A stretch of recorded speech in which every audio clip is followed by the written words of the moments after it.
Strava dokáže v detskom brúšku narobiť poriadny bengál, ale samozrejme sú aj deti, ktoré sa už narodia s nejakými problémami. Alebo sú deti, ktoré sa narodia a hneď majú nejaký problém s brúškom. Dnes sa budeme rozprávať konkrétne o detských bolestiach brúška, a to konkrétne s detskou chirurgičkou Miroslavou Fuňákovou.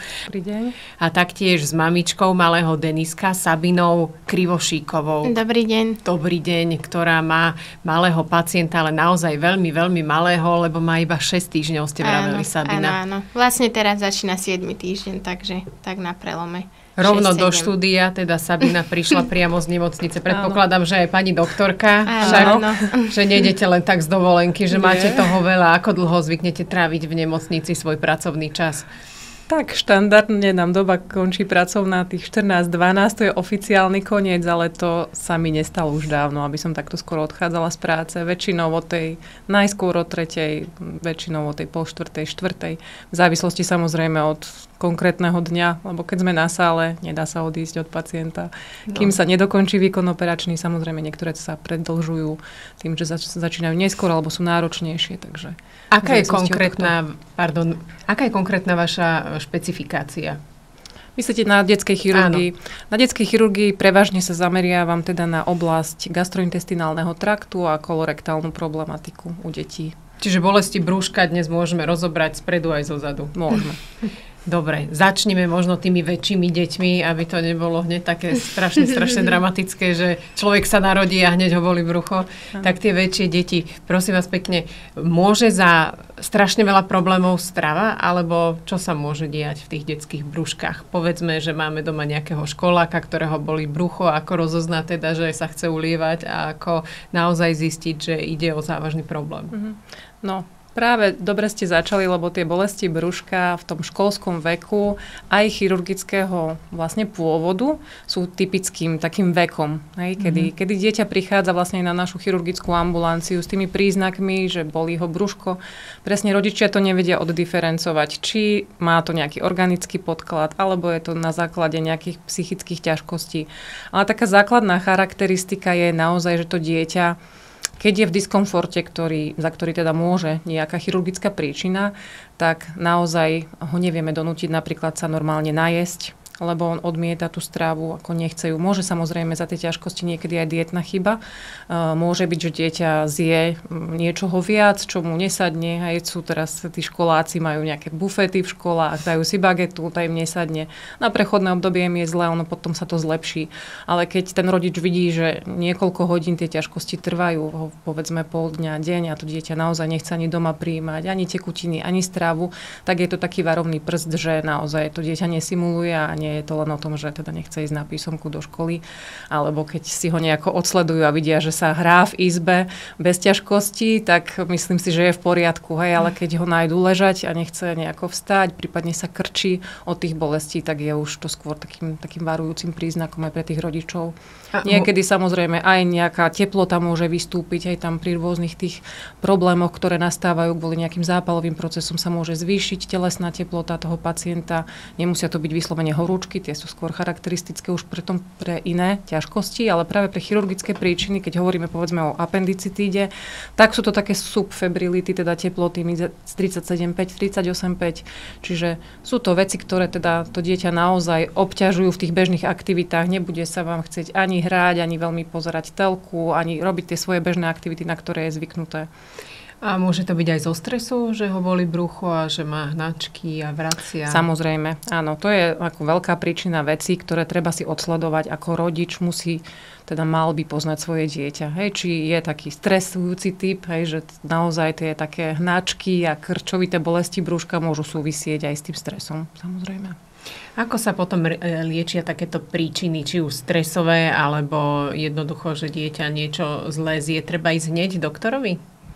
Myslím si, že nejaký čas to rodič zvládne aj doma. Povedzme, ten deň, keď tých 12 hodín tie bolesti sú také, že sa zintenzívňujú a zhoršujú, už po tých 12 hodinách by bolo fajn možno sa ukázať minimálne u svojho pediatra, keď je to také, že to začne v noci. Ale keď sa pridružia aj iné príznaky, ako povedzme nejaké závažné vracanie, závažné krče, že to dieťa vidíte, že sa krčí, nechce sa ani vystrieť a povedzme tie mladšie deti predškolského veku, u nich je ďalšia typická diagnóza, ktorá vlastne tieto ťažkosti môže spôsobiť a vidíte, že to dieťa nevie sa vyspať, zobudza sa zo spánku s krčami, popri tom môže vrackať, môže mať tú teplotu zvýšenú, tak je lepšie radšej teda ísť a nečakať naozaj nejakých 24-48 hodín. Ten jeden deň je obdobie, za ktorý sa väčšina vecí vykryštalizuje. Sú v podstate akútne a tiež chronické bolesti brucha. Tie chronické bolesti brucha, ako sa dajú liečiť? Trvá to asi dlhšie však? No, chronické bolesti brucha v podstate definované sú, ak trvajú dlhšie ako 3 mesiace. Ak to dané dieťa obťažujú v bežných aktivitách, že dieťa povedzme nechce chodiť na nejaký športový krúžok, nechce robiť tie svoje bežné aktivity, sťažuje sa na tie bolesti intermitentného charakteru, to znamená, že nejaký čas je dobre, nejaký čas sa znova tie bolesti ukážu, tak vtedy teda hovoríme o tých chronických bolestiach brucha, ktoré uberajú tú bežnú kvalitu života. A v prvom rade teda základ je naozaj skúsiť také tie bežné vyšetrenia. Netreba hneď, myslím si, že riešiť gastroenterológa, keď sa takéto niečo objaví, ale skúsiť cez pediatra tie základné veci vylúčiť teda nejaký vplyv strávy, odsledovať si to.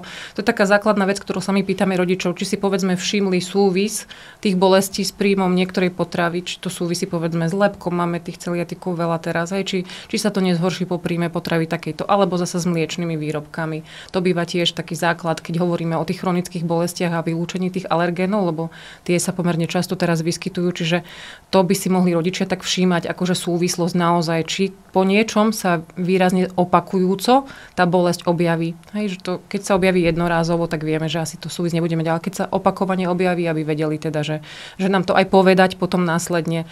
Často u tých detí predškolského veku sú parazitózy, po ihriskách deti sa hrajú, čiže to je ďalšia vec, ktorá môže zapríčiniť chronické bolesti brucha, čiže tam tiež po dohovore s pediatrom je ideálne dať vyšetriť stolicu, či naozaj tam nejaká tá parazitóza nie je. Tá sa veľmi krásne dá preliečiť liekmi, ktoré sa berú naozaj krátke obdobie a potom to dieťa je bez ťažkostí. Čiže tie príčiny tých chronických bolestí brucha samozrejme môžu byť aj chirurgické. Hej, môžu byť, keď sa pozeráme na to z tej svojej problematiky, môžu sa rôzne vrodené vývojové chyby prejaviť aj troška neskôr, povedzme nejaká malrotácia čriev. Vrodené vývojové ochorenie, kedy čreva sa pri svojom vývine počas toho embryonálneho života vyvíjajú z takej jednoduchej trubice a postupne z nich vznikajú tie črevné kľúčky, ktoré už poznáme potom v dospelosti. A oni sa vlastne počas toho svojho vývinu otáčajú proti smeru hodinových ručičiek okolo tej svojej základnej cievy. A keď tá rotácia je buď nesprávna, alebo opačná, alebo sa nedokončí, ona prebieha v viacerých fázach, v podstate sa môže ten vývoj toho čreva v určitej fáze kvázi zastaviť. A to potom môže v podstate sa prejaviť rôznym spektrom ochorení. Hej, povedzme aj taký typický slepák, v úvodzovkách povedané, čiže appendix, ako appendicitída, môže to tým svojím nedorotovaním čreva sa ocitnúť v inej polohe, ako bežne býva prítomný. Čiže klasicky ho máme v pravom podbrúšku, ale niekedy pri tej malrotácii, teda môže byť až pod pečeňou, povedzme, a vtedy môže teda spôsobiť tie ťažkosti, ktoré nie sú úplne typické. Alebo povedzme to tenké črevo je zatočené tak, ako by nemalo byť, to sa môže prejaviť u novorodencov hneď po narodení takým prudkým vracaním, netolerovaním, že ani to začiatočné mliečko nezačnú tolerovať. Kedy hovoríme o volvule, čo je naozaj život ohrozujúci stav, to my musíme vyriešiť v podstate v priebehu prvých hodín života novorodenca, diagnosticky si overiť, či teda tá poloha toho čreva je správna, či nie je zatočené presne opačne, ako má byť, lebo hrozí to, že sa nedokrví správne a môže aj odumrieť časť toho čreva. Čiže to sú veci, ktoré zase sú na tej opačnej strane. Že niekedy ten príznak pozorujeme až neskôr a niekedy teda hneď u novorodencov. Sabina, vy máte teda novorodenca čerstvého, nie doma, bohužiaľ v nemocnici. Čo sa mu stalo? Alebo začali bolesti brúška, asi neústavne plakal malý Denis. Ako ste odpozorovali, ako ste zistili, že teda nie je všetko v poriadku? Viete čo, tak u takého maličkého bábätka, tak je to asi bežné, že ich bolí brúško, čiže my sme boli takí, že buď koliky alebo niečo také, že ešte aj keď je chlapec, tak sa hovorí, že chlapci sú problémoví a majú to. Takže sme to neriešili hneď. Ono to bolo tak, že Denisko vypije 120 ml mliečka a teraz už keď dostal tie teploty, tak už ten prvýkrát vlastne ako sa zobudila, zmerala som mu teplotu, už bol taký, že už vyplúval fľašku, že už tam niečo nebolo v poriadku. Vlastne čo nás tak úplne už posunulo, aby sme išli, že do nemocnice alebo teda na pohotovosť bolo, že dostal teploty. Čiže to už bolo také, že my sme ani nemali, aj teraz poviem, že chvála Bohu doma tabletky, že aby som mu to len nejak neutlmila, takže sme išli na pohotovosť do Piešťan s tým teda, že ho boli brúško a že má teploty. No a my sme potom vlastne prišli sem a zistilo sa teda aj, čo hovorila pani doktorka, ten appendix, to slepé črevo a tiež to bolo také prekvapenie, že taký mini človečik, že už môže mať také niečo. Takže som rada, že sa to hlavne našlo, že také najväčšie trápenie, lebo tak bábätka sú, že napapajú a spinkajú. No a náš Denisko bol teda, že napapal, plakal a potom chudacko spinkal, takže bolo Koľko tam ste niečo. nespali?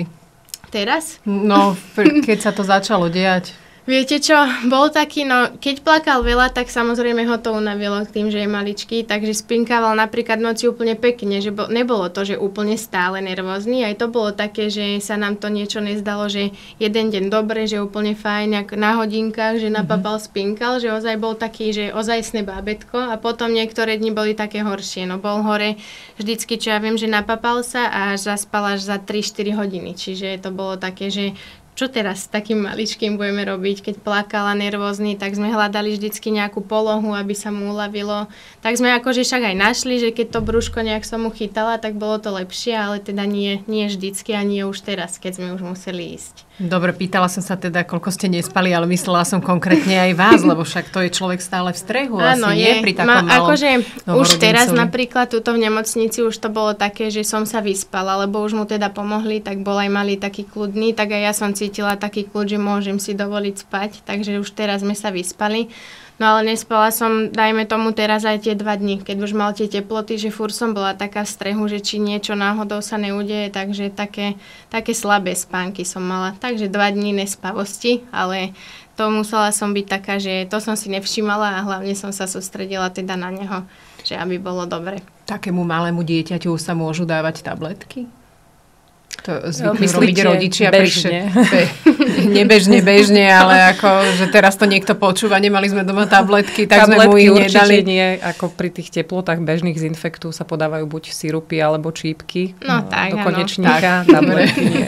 Aby sme to dobre povedali a uviedli. Áno, No, dobre, takže OK, teraz je relatívne všetko v poriadku, veríme, že sa to bude už iba vylepšovať. A ako sa teda rýchlo zistilo, že je to zápal toho čreva? No, táto diagnóza je veľmi raritná u detičiek takéhoto malého nízkeho veku. Appendicitida je typická teda pre deti školského veku. Zhruba v tých 10-12 rokoch sa udáva incidencia najvyššia, ale samozrejme sú aj detičky pod 5 rokov, ktoré trpia tou appendicitidou, teda tým náhlym zápalom výbežku slepého čreva.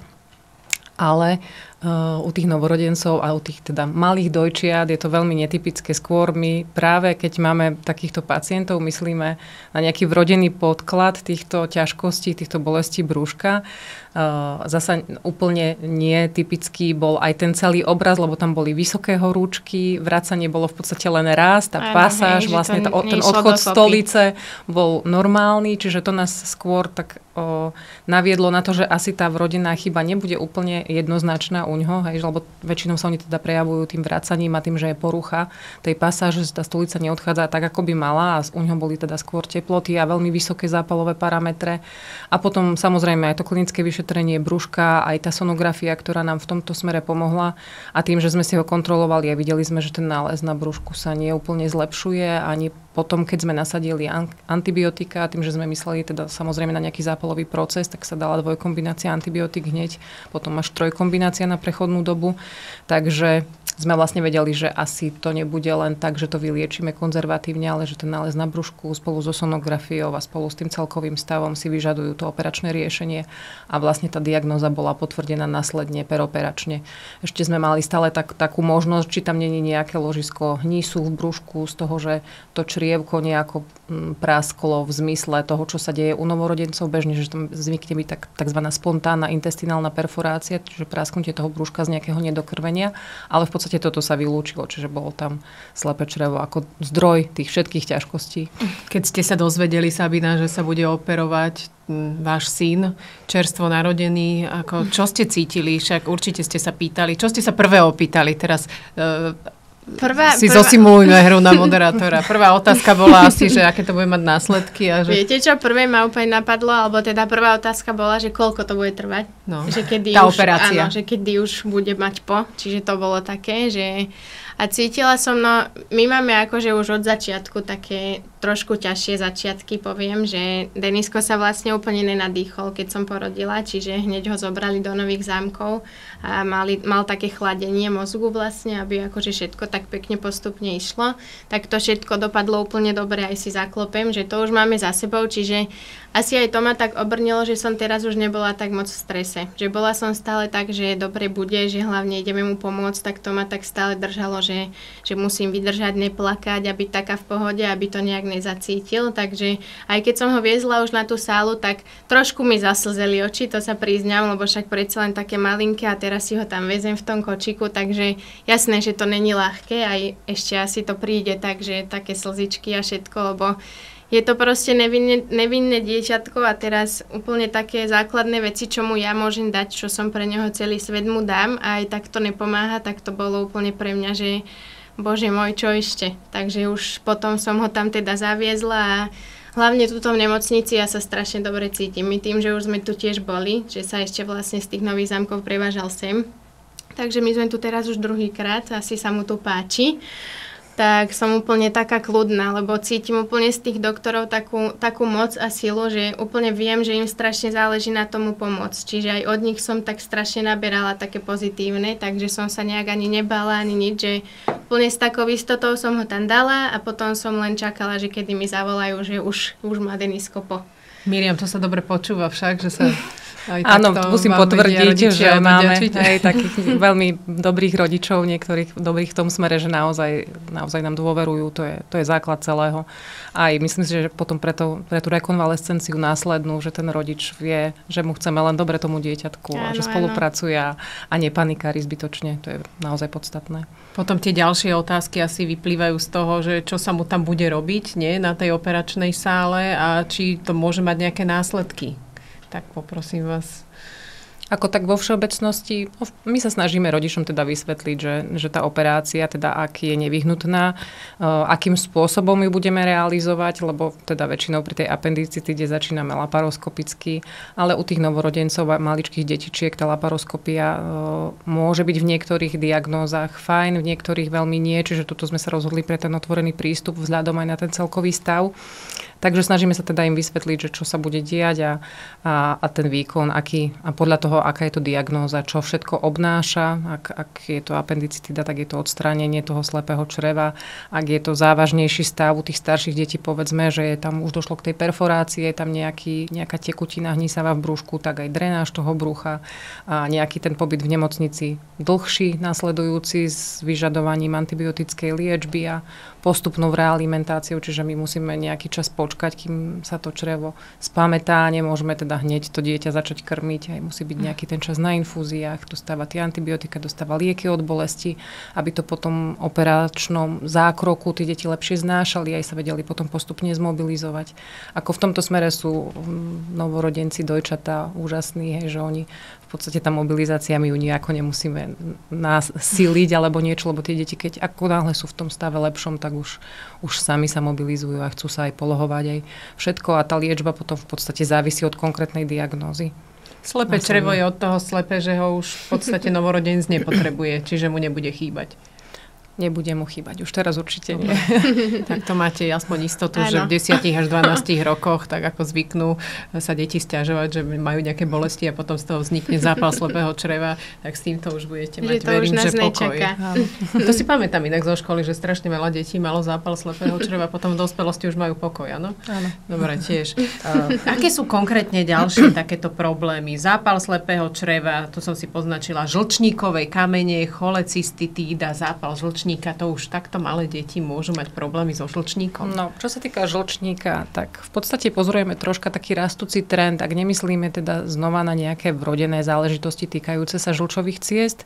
Ak myslíme na samotnú cholecystolitiázu, teda kamene v žlčníku, tak vzhľadom na celý ten civilizačný pokrok a príjem tej stravy a nie úplne niekedy naozaj racionálnu dietu u tých adolescentov, že tá strava je niekedy taká všelijaká, hej, je to dostupnosť tých fast foodov všelijakých, tak niekedy sa môže stať naozaj, že aj na vrúb tohto, nie teda na vrodenom podklade, ale na vrúb tých nesprávnych stravovacích návykov, prípadne obezity, môže dôjsť k vývinu tých žlčníkových kameňov a potom oni sa v podstate prejavujú typicky tak ako v dospelom veku. Aj väčšinou sú to teda pacienti už adolescenti, ktorí sú teda takí vyzrelejší, by sa dalo povedať, a môžu mať tieto ťažkosti. Čiže v podstate potom my ich sledujeme ambulantne, snažíme sa teda im odporúčiť nejaké tie dietné opatrenia, ale väčšinou, ak sú tie kamene už prítomné v tom žlčníku, aj napriek teda, ak je tam nejaký sláč, povedzme, že zahustený žlčový obsah, kvázi piesok.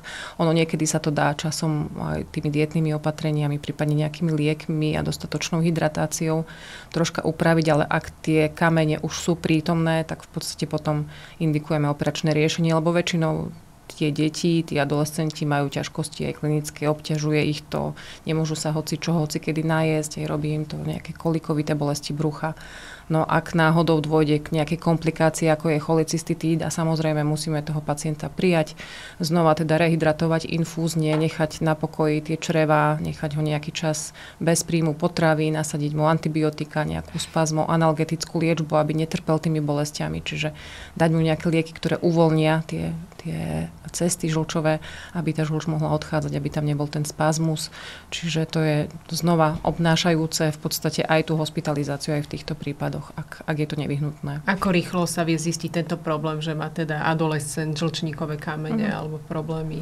Ono väčšinou sa to dá. Už na základe tej symptomatológie to, že udáva tie bolesti pod pravým rebrovým oblúkom, prípadne až pod pravú lopatku, vystrelujúce, kolikovité, také súvisiace teda s nejakým prísunom jedla, potravy. My si klinicky vyšetríme dieťa a väčšinou ho teda odošleme na sonografiu. Ideálne, ak prídu na lačno, aj vtedy sa ľahšie vidí ten žlčník, nie je vyprázdnený po jedle, lebo keď prídu tak, že už sú najedení, niekedy nevedia nám sonografisti popísať, že už on je vlastne stiahnutý, aj potom vyprázdnený žlče, reaguje. Skúste si pozrieť sono, vy, či tam niečo uvidíte, ako naozaj obdivujem všetkých lekárov, ktorí v tom dokážu čítať. No presne, čo iba čierno-biele a zrazu všetko z toho vidia vyčítať. Čiže na tej sonografii nám väčšinou potom už povedia naši sonografisti, že tam je nejaký konkrement prítomný. Ďalšia dôležitá vec je, že si všívame, ako ten pacient vyzerá, čo sa týka celkového toho habitu, či nemá napríklad žlté skléry na očiach, aj čo by bola známka nejakej stázy, žlče, čo je taký naozaj už vážnejší stav, ktorý taktiež vyžaduje hospitalizáciu, čiže to sa aj na tej sonografii pýtame, či tam teda tie žlčové cesty v zmysle pečenie a odvodné nie sú rozšírené, či nemajú teda nejaké hodnoty nad normu, lebo vtedy vlastne si musíme aj spraviť odbery a na základe toho teda určiť ďalší postup liečby, lebo tá niekedy obnáša aj také závažnejšie výkony. A ak sú tam konkrementy, teda kamienky, ktoré sú malé, oni môžu vycestovať do žlčových ciest, upchať tie žlčové cesty a vtedy pacient ožltne, má výrazné bolesti, čiže vtedy my musíme indikovať zasa iný prístup a tá cholecystektómia, teda odstranenie žlčníka nasleduje potom. Sú potom diety iné pri, problémoch so žlčníkom, ako napríklad tesne po zápale slepého čreva? Áno.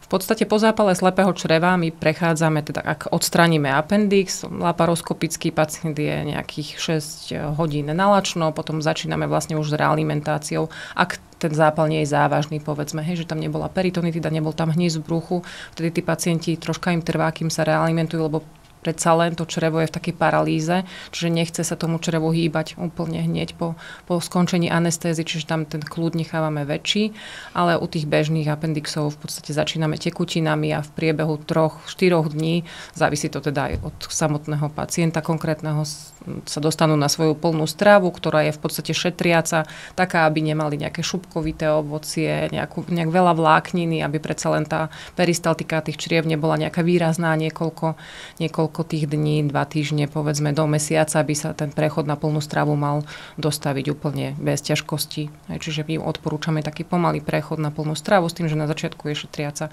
Zase na druhej strane u tých žlčníkových, tam je väčšinou tá dieta taká hepatálna naozaj bez tých tukov. Ak tam náhodou sa stane niečo aj s tými odvodnými žlčovými cestami, prípadne podraždeniu pankreasu by došlo, tak tam musíme byť veľmi prísni v diete, lebo to je základ úspechu celého toho ukľudnenia, toho pankreatického a žlčového systému, čiže taká beztuková naozaj nekorenená, nedraždivá strava, veľmi prísna dieta. Na Slovensku science fiction, beztuková dieta však. Pred Vianocami, ďakujem pekne. A malé bábätko, novorodenec, bude ako ďalej postupovať vo výžive? Máte dovolené materské mlieko alebo nejakú umelú náhradu môže potom zápale slepáku? Závisí to od toho, čo dieťatko papalo pred operáciou. Aj keď bolo dojčené, tak sa môže začať dojčiť. Keď už bolo na nejakej umelej mliečnej formule, tak sa postupne prechádza. Začíname ale samozrejme zasa čírými tekutinami, aby troška si ten črevný trakt oddychol, ale potom už keď ho toleruje, vidíme, že dieťatko malo stolicu, nevracia, tak už postupne to vymieňame. Každú druhú dávku za mliečko, až sa dostane v podstate na tie svoje bežné dávky, ktoré pápal pred tou operáciou, čiže to tiež nejaké tie 3-4 dní trvá v závislosti tiež od toho stavu následného. No, Denisko by už teraz papal svoju plnú dávku hneď. On je hladný úplne. Áno, koľko váži, keď sa smiem spýtať? Viete čo, dneska sme ho zrovna vážili a má 4200 gramov. Akože bol teraz tak, že toľko vážil, keď sme vlastne prišli do nemocnice, že trošku sa to kolísalo, ale tak keď mal iba tú infúzku, tak sa trošku váha stratila, ale teraz keď už začne papať, tak už bude aj priberať. Ste tam stále s ním, predpokladám? Áno, mám ho pri sebe na izbe, tak. A ako dlho to vyzerá na hospitalizáciu ešte? No, ešte cez víkend si ich necháme, lebo sú veľmi dobrí pacienti. Aj mamička, ale nie. Potrebujeme teda dokončiť a ukončiť antibiotickú liečbu. Urobíme si určite my potom kontroly, ktoré plánujeme, čo sa týka aj odberov krvi, sonografickú kontrolu, či teda všetko je v poriadku, aby nám tie zápalové parametre klesli. Tým, že sa brali aj kultivačné vyšetrenia, tak na základe toho tie antibiotika sú v poriadku, nemusíme ich meniť. Čiže to je taká pozitívna správa, takže keď tá 7-dňová liečba prebehne a že tie zápalové parametre budú v norme, sonografia bude v poriadku, tak myslím, že budúci týždeň by sme ich aj pustili domov. Aké sú tie najhoršie potraviny, ktoré môžu deťom spôsobiť nejaké problémy a ja neviem, potom zapálenie čriev alebo niečo podobné, čo dosť často riešite? Z našej chirurgickej stránky my odporúčame naozaj ten kľud v zmysle toho, aby napríklad nenabehli hneď pacienti tým, že sa teda dbá na zdravú stravu, tak niekedy rodičia naozaj chcú im dávať aj strukoviny hneď, aj aby mali tých proteínov dostatok, ale tie vôbec nie sú vhodné. Nejaký ten čas po tých ťažkostiach naozaj sa treba tomu vyhnúť, lebo strukoviny veľmi nafúkujú. To črevo naozaj musí pracovať viac tou svojou peristaltikou, je tam väčšie množstvo toho plynu v tom črevnom lumene, čiže to potom nerobí úplne dobrotu. Takisto citrusové plody nie sú úplne najvhodnejšie. Aj povedzme nejaké jahody a také potraviny, o ktorých naozaj vieme, že by mohli spôsobiť tie problémy.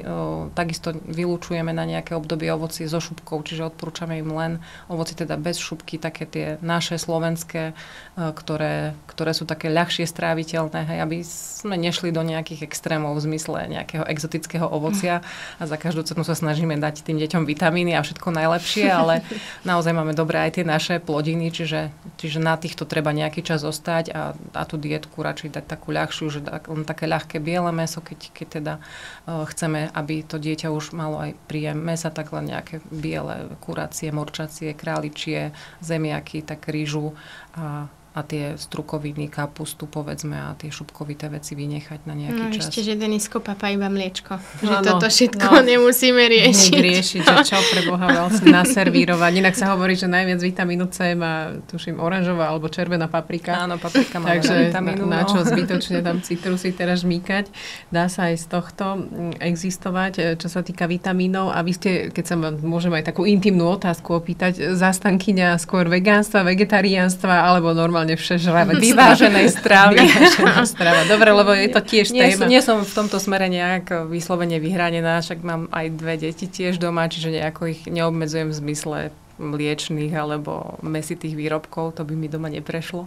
ale tiež nie som za to, aby sa zase preháňalo, čo sa týka mastných vecí a takého fast foodu, ten starší, ten by si dal bagetu každý druhý deň, keby sa dalo. Syn, čiže v tomto smere naozaj treba byť racionálny, netreba podľa mňa tým deťom zase úplne všetko zakázať. Lebo keď im to zakážeme doma, oni keď sa dostanú do školy alebo medzi kolektív, tak si to tak či tak vyskúšajú. Takže treba naozaj tak s mierou, si myslím, že neškodí nič. Ak má dieťa dostatok pohybu, to je základ, aby tu vybilo tú energiu aj na činnosť čriev, tá športová aktivita, prípadne nejaké hýbanie sa už len, alebo prechádzky, alebo niečo, tak aby bol aj príjem, aj výdaj naozaj vyvážený, aby tie tekutiny mali dostatočné, zase tiež tie sladké nápoje, kadečo oni chcú teraz piť, ale treba naozaj ich tak viesť k tomu, že jednoducho môžu si to vyskúšať, ale nie je toto najzdravšie pre ich organizmus. Čo sa týka bolesti brúška, vraj dievčatá už môžu mať v mladom veku, respektíve v detskom veku problémy s vaječníkmi. Tam sa čo deje? V podstate u tých ovariálneho syndrómu alebo u ťažkosti v zmysle bolesti brúška u dievčat stále musíme myslieť aj na možnosť nejakej gynekologickej príčiny. Tým, že tam sú vaječníky v malej panve, môže dôjsť k vytvoreniu cysty. Dokonca aj u novorodencov, už keď tu máme takto mamičku malého dieťatka, môžu vplyvom teda materských hormónov, ak sú dievčatá, detičky dojčené mamičkou, alebo ešte vplyvom hormónov vlastne počas tehotenstva, môže dôjsť k vzniku nejakej ovariálnej cysty, ktoré môžu byť aj nadmerných rozmerov a viac alebo menej nejaké spôsobovať ťažkosti. Čiže my sa vlastne snažíme, ak máme tú cystu vlastne potvrdenú, takisto na ňu musíme myslieť počas teda diferenciálnej diagnostiky, keď nám príde pacientka s tým, teda rodič s dievčatkom s tým, že má bolesti podbrúška, tak myslieť aj teda na oblasť toho vaječníka a dať spraviť samozrejme sonografiu, čo je základ, na ktorej teda buď sa tá cysta potvrdí alebo vylúči.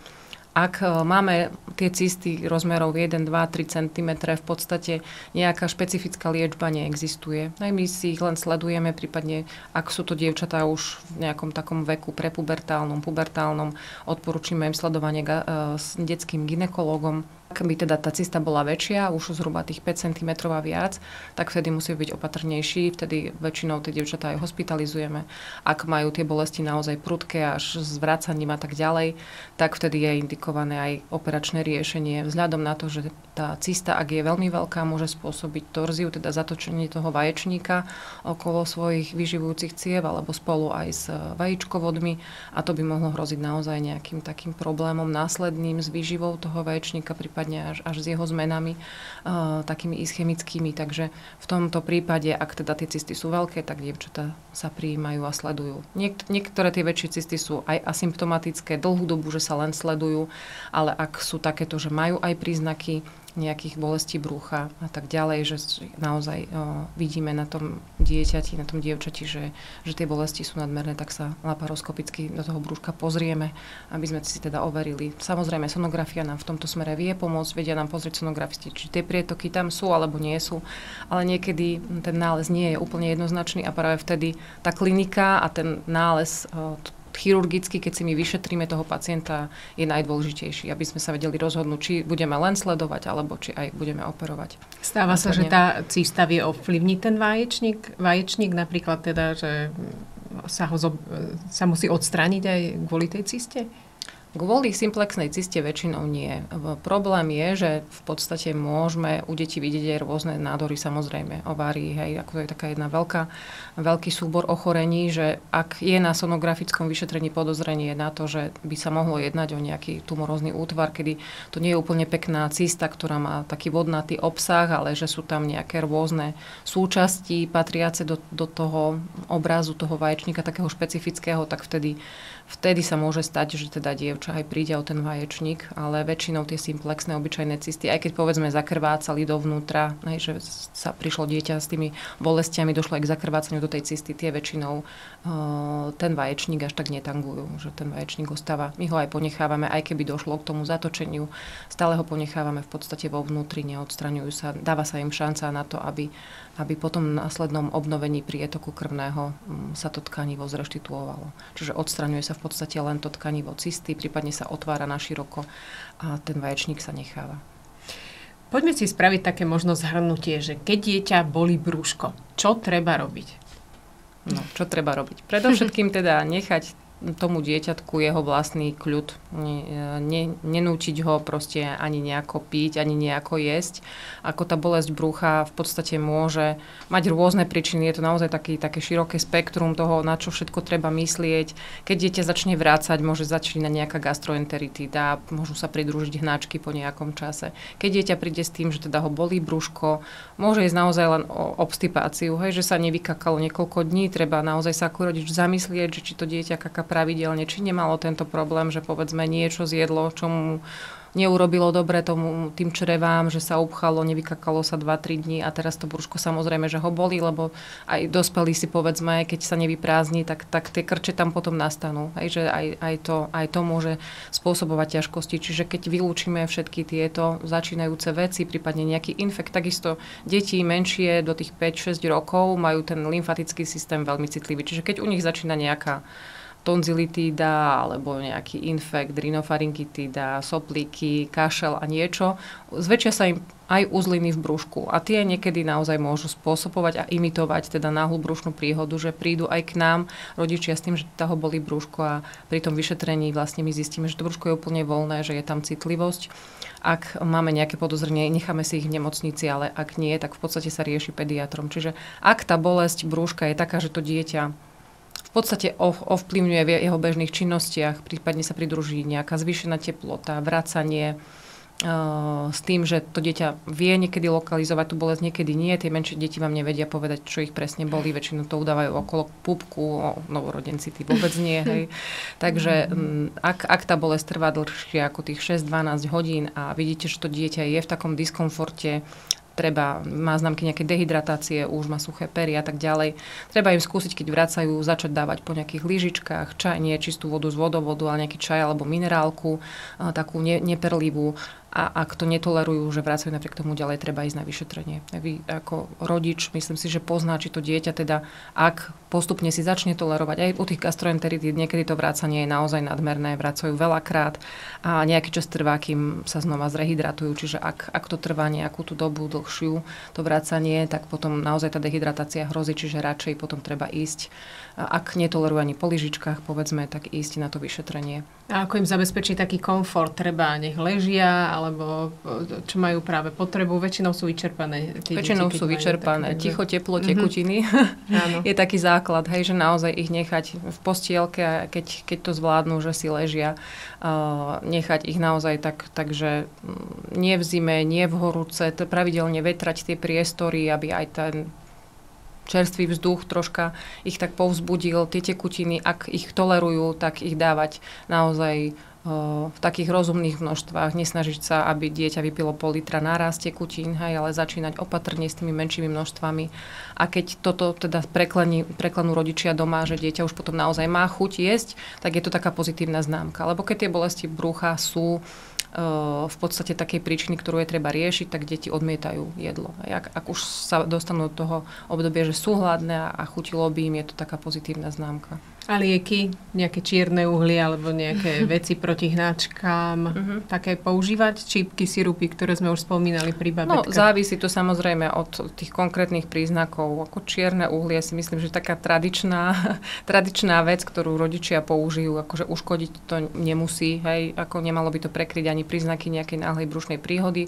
Horšie je to teda pri tých vysokých teplotách, tam naozaj tým antipyretikám sa nevyhneme, tým liekom od teploty, čiže snažiť sa ich dávať tak rozumne. Ak naozaj tie bolesti brúška neprestávajú, tak radšej sa prísť ukázať. Lebo po tých antipyretikách nejaký prechodný čas sa to môže zmierniť, aj sa zníži teplota, aj tie bolesti na nejaký čas ustúpia, ale ak sú chirurgické príčiny, oni sa vrátia späť tie bolesti, čiže treba sa radšej potom tiež dôjsť ukázať. A iné lieky, no ako pri tých hnačkách máme smektu tých menších detí, možnosť podania v tom roztoku, prípadne nejaké probiotika zvážiť, aby sa im uľavilo. A dávať pozor samozrejme zasa na stravu. Začať tak postupne takými protihnačkovými opatreniami, aby nedostali hneď znova nejakú dietu, ktorá by im uškodila. Na čo sa tešíte, keď prídete z nemocnice aj s Deniskom domov? Teším sa na to, že už bude tak vo svojom, má také hniezdočko, čo sme dostali, tak tam mu je najlepšie, takže už na to, že keď, akože už teraz, už som ho hovorila aj partnerovi, že keď už ho vidím, že fakt pokojne spí, že už to vidím na tom teličku, tak už mi je úplne dobre už teraz, že nepotrebujem ísť ani domov. Ale to bolo taký základ, že už keď ho vidím, že už ma tak vníma, že už sa usmieva, tak už viem, že je dobre. Takže teším sa už na to, že keď už budeme hlavne spolu všetci s tatínkom, teda s partnerom, že už bude taký kľud náš domáci, taká pohodička. Takže ďakujem. Na to asi. Ďakujem teda za návštevu. Verím, že Deniskovi sa čoskoro uľaví a že už bude úplne v poriadku. Pani doktorka, tiež bývajú bolesti brúška v rámci močových infektov, keď deti chytia takéto veci? Ja neviem, zápal močových ciest, ale to je úplne zase niečo iné?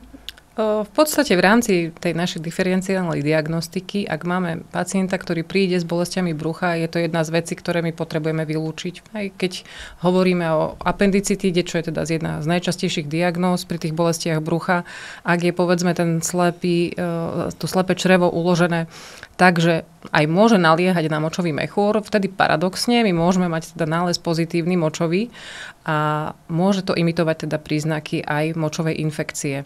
Čiže na to treba myslieť, treba sa riadiť aj potom z našej strany klinickým stavom toho pacienta a klinickým nálezom na tom bruchu, lebo niekedy to vie narobiť také ťažkosti v rámci diferenciálnej diagnostiky, ale toto je potrebné vylúčiť, ak teda spýtať sa vyslovene anamnesticky aj rodič, aj potom my ako lekári na to, či nie sú nejaké ťažkosti s močením, či nie je nejaké pálenie, rezanie, či to dieťa nemá pocit, že sa nevycikalo a musí ísť ešte na 3-krát sa vycikať, lebo to sú ťažkosti, ktoré môžu byť. Samozrejme, ak sú pridružené veľmi vysoké teploty, horúčky, tak už treba naozaj myslieť na to, že by tam sa mohlo jednať o pyelonefritídu, čiže naozaj taký závažný zápal, ktorý ale tiež vyžaduje hospitalizáciu a podávanie antibiotík.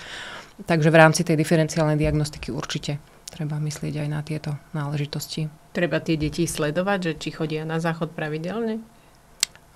To ako rodič myslím si, že by sme mali mať odsledované, či to dieťa chodí normálne cikať, či sa naozaj vyciká dostatočne, aspoň teda kým tie deti sú také, že sa nechajú kontrolovať, už s tými adolescentmi je to náročnejšie, ale kým sú tie deti v takom veku, že sa to dá odsledovať, tak si aj všimnúť farbu moču, to je jedna z takých vecí dôležitých, aj preto, aby sme vedeli, či pijú dostatočne, tá hydratácia je dôležitá. Keď ten moč je veľmi tmavý, vieme, že to dieťa je zahustené, nepilo dostatočne. Prípadne tie bolesti brucha samotné môžu viesť k tomu, že deti odmietajú tie tekutiny, nepijú dosť a keď vidíme, že ani necikajú dostatočne a u tých malých detí je to taká pomôcka, u tých maličkých dojčiat, že musíme si tie plienky kontrolovať, či sa dostatočne vycikali, lebo to nám svedčí potom aj o tom celom stave toho dieťaťa. Či tá dehydratácia naozaj nie je už v takej fáze, že potrebuje nás ako lekárov. Bývajú sklony liečiť to bylinkami napríklad? A je to správna cesta, alebo... No, mali sme už u nás v nemocnici niekoľko pokusov mamičiek, že chceli liečiť appendicitídu kurkumou a takýmito náležitosťami, no ale bohužiaľ sme ich vyviedli z omylu a povedali teda, že je tam nutnosť indikácie chirurgickej liečby, lebo bez toho teda sa neposunieme ďalej. A pani doktorka, máme ešte takú nejakú záverečnú bodku, ktorú by ste chceli možno odkázať rodičom, že aby nepanikárili, keď boli brúško?